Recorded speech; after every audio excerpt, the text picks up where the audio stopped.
My name's Ami Kassar. I'm the founder and CEO of multifunding.com. We work with small business owners and entrepreneurs across the country to help them get to the point where they become bankable. It's quirky, but sometimes the best time to get a loan or to get a line of credit for your business is when you don't need it. So if things are going well, go get a loan and go get a great interest rate, dirt cheap, a line of credit, and have it like an insurance policy because things change all the time. And if things aren't going great and you need a loan and you might not be quite profitable or struggling a little bit, then work hard to avoid the landmines and make sure you set yourself up in a way that you will be able to get bankable in the future. You always have to remember that if you take on investors, despite the fanfare of it, and I call it the Shark Tank myth, that great investor is going to make you a millionaire. Taking on an investor, you're getting married, and there are going to be good times and bad times, and you better be really sure and comfortable that you and your investors' interests are aligned. And what you want to do with the company and what they want to do with the company are the same.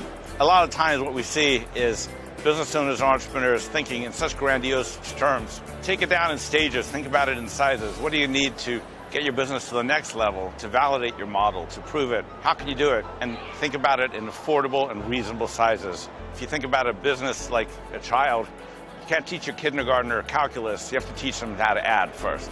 Visit us at www.multifunding.com. I also write a column bi-weekly for the Wall Street Journal online called Capital Insights, all about access to capital and what's going on with small business owners and entrepreneurs, as well as a weekly column for Inc.com. Sage Summit, grow from here.